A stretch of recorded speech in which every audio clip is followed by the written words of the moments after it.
broadcast live.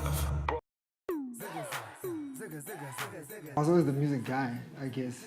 You know, I was always that guy who was always learning all the lyrics, writing down everyone's lyrics, trying to figure out like systems. I'm gonna get into music talk. Can we talk music talk?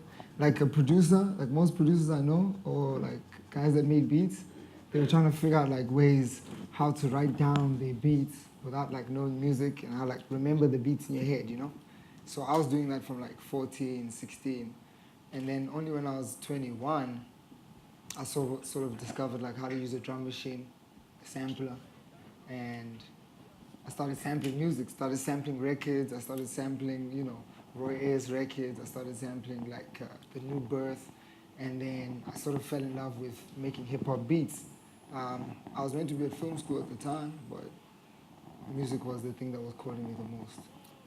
I really didn't want to be a musician from the time I was a child, but music hijacked me from when I was a baby.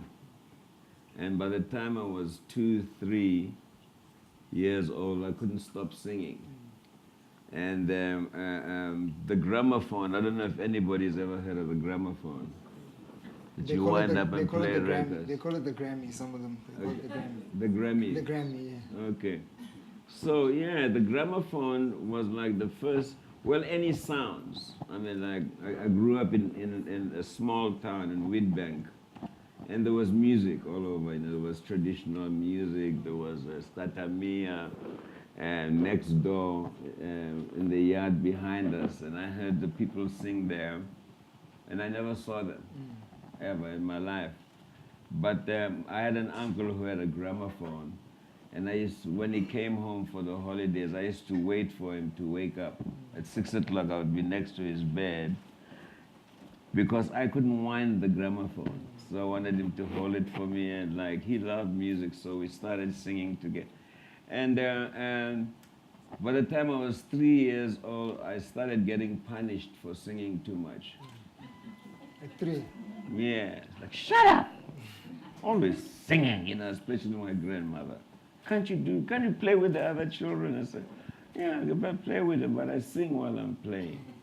And it just possessed me and never left me alone. So when I was 5 years old, my mother felt sorry for me.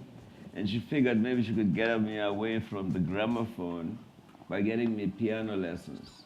So she got me piano lessons. And then I got deeper and deeper. By the time I was 14, I saw a movie about a trumpet player, and I decided to play the trumpet. But that sound ringing in my ear has never left me. And even as I sit here now, there's a stupid song going on in my head. I have a sort of like song of the day, wake up thing, you know. Sometimes it'll be a beautiful song like maybe Marvin Gaye or Louis Armstrong or Miriam Makeba, the Manhattan Brothers. But sometimes it'll be just like a cowboy song. The one thing, music didn't come at me from a genre. It just came from all over. And when I was a kid, we listened to everything. In those days, there was no real genres. You know, there was no categories. It was just music. We liked what was considered rubbish as much as we liked the good music. And then there was so much wealth of music in the townships especially. And Friday, when the sun went down, you heard the drums, the mavenda and bapedi drums, and that would last. It was like looped until Sunday night. And I was also fascinated by the instruments. For me, it was just magical that somebody can go and sit at an instrument or like grab it or, you know, play it and make a sound out of it. And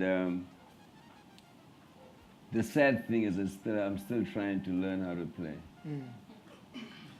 Because it never leaves you, you know, the one thing about the arts is that you never get to, there's no pinnacles, you know, which is great because, you know, you can be 90 years old and still like be hearing new things. Yeah.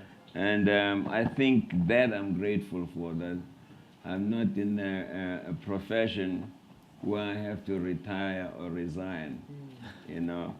And it just keeps on coming, you know. And I really find, I consider myself very fortunate to have come from South Africa. Because South Africa, when I was a kid, for me was, I mean, I went to the States when I was 20 years old, but I still haven't heard anything as rich as the diversity that I grew up with here in South Africa. You have to realize that South Africa was the melting pot of Southern Africa, Southern and Central Africa. So everybody came from all the regions with their instruments and their songs, and like the weekends where if you wanted to listen to like Chopis from Mozambique, there was a spot. If you wanted to listen to Zulus, there was a spot. You know, people had their spots and it was all open grounds.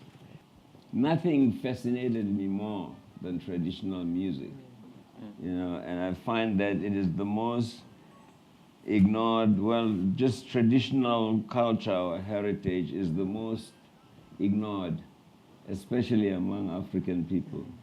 And so I started like 3 or 4 years ago with friends and sympathizers, the Hugh Masekela Heritage Foundation. And the main aim of that is to like try and bring back vernacular into our lives.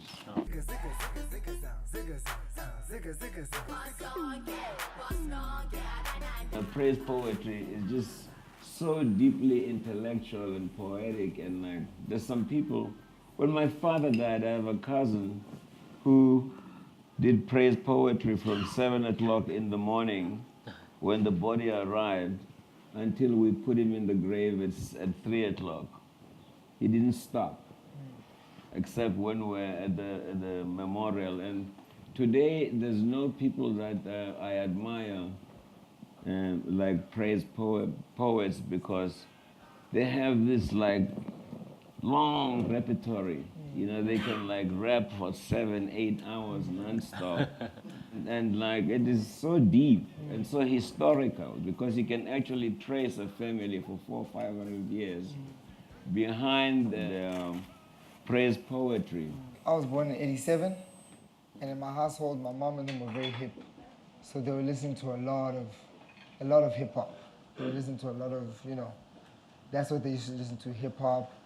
Kwaito wasn't so as prominent, you know, at the time with the, you know, with my mom and them. So exactly, you know, it hadn't boomed yet, you know what I'm saying? It wasn't the golden era. So it was hip hop that I grew up around, like, you know, early, that's what they were listening to. So like coming up, like the first person that actually really made like hip hop a real thing for me was probably Tupac. And I was like 5, 7 at the time. And Tupac really made it like a real thing. Like my mom had CDs, you know, everything for Tupac. And that was the first person who I actually tried to remember lyrics to, was like Tupac lyrics. And Tupac songs, those are the first lyrics that I've learned.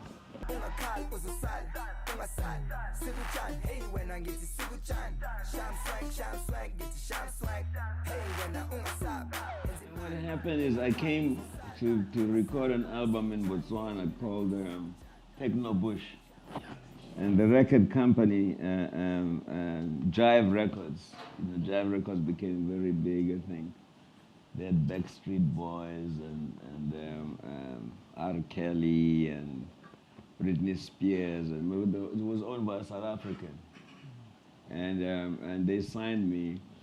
And the first album I did, I was living in Botswana then. And I couldn't come to South Africa to play with the South. I had a Botswana group, but they were not really that up to par when it came to recording. So a man called Koloi Libona came to, and he took like John Sololwane, the guitar player, with him, and they recorded the stuff here, and then I put my parts on in England. So Clive called on the company, said, listen, we're going to send you a live, a mobile studio to Botswana, so you can like, you know, the musicians can come from South Africa that you want to use, and you can do anything you want to do. And so he said, You know, people are rapping. I'd been away from from the States for a couple of years. People are rapping, you know, and it's a big new thing. So I said, yeah, play me some of the stuff, you know. And I said, I love this. I love anything that makes music, you know. And in the morning, sometimes birds make sounds that are, you know, I can make up words for, you know. But I make sure nobody's watching me when I'm doing that. Because, I mean, you know, you start imitating birds, people going, oh. And the people I liked most was the Sugar Hill Gang. And I lived in New York on Sugar Hill, you know, up on 148th and Convent Avenue. And of course, there was Bambata, and there was Mel Mel. And I just loved the stuff they did. So he said, well, do you think you can rap? I said, sure, I can. You know, sure I can, and I did. And it became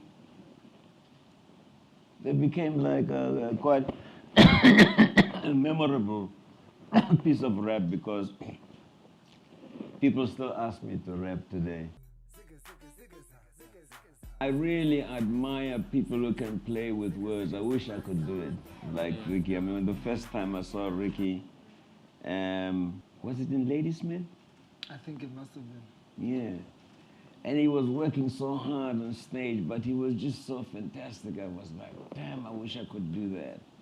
And he was on fire, and the people were on fire, and it just like, I was like, damn, I wish I could do that, you know, with what I do. Because he was getting applause right through, you know. I mean, with me, like, sometimes people stop or they sing along. But he was just blowing them away, and like, when he came off stage, all I could do was shake my head.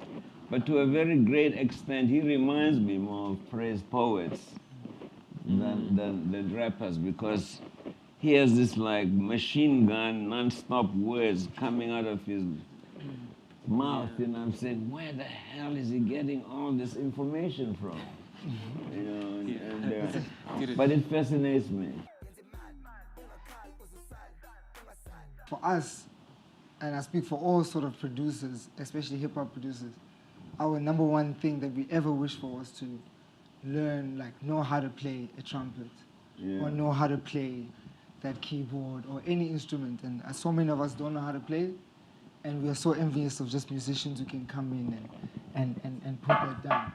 That's like, it gets us working like overtime. Yeah. How do you create those melodies, or how do you construct a good solo? I think that's like a like a mystery. But you know like some mystery. chords, right? No. No, I don't know any. I'll steal. Well, I'll show you. I just steal chords off of other people's records. That's all I do. I'll show I don't you. know any chords. I'll show you some, and then like we'll take it from there. Great. For free. Oh, thanks. Yeah. But I'm very excited, by the way, because when this idea came up of doing something with Riky Rick, they didn't have to ask me twice, and I didn't know what it was we were going to do. They said, Josh, you know, I work with, said, there's a request from Standard Bank and the Joy of Jazz, and they want you to do something with Riky Rick. Would you? I said, yes, of course, man. Yeah, you know, when do we start? But it excited me to collaborate with somebody who's as creative, you know, and as prolific. It's very exciting, because I think I learned something, and I'll probably come out of it a little better rapper than I am. Yeah. And maybe Riky will come out as a better instrumental player. No, Riky is going to come out a full musician when I'm playing. Yeah.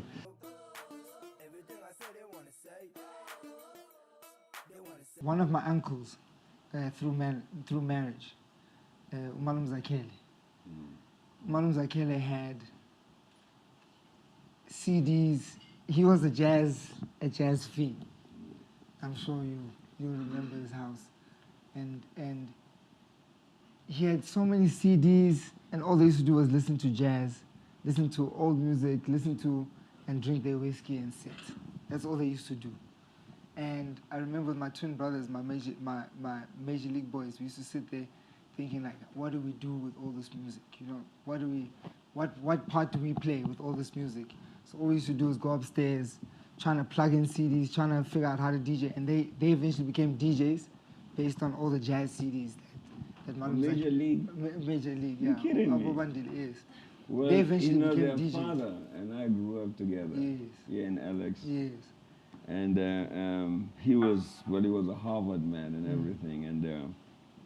And he passed away before they made it. But like, I was so happy for them because I was wondering, you know, like, as I know them from when they were small as twins. Yeah, yeah. And we used to fight. I mean, I was bigger than them, but they used to, when they saw me, it was fighting. Yeah.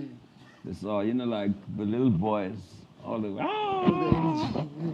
and so when they went into hip hop and became so successful, I was so relieved because I figured, damn, at least I got something to talk to them about. Yeah.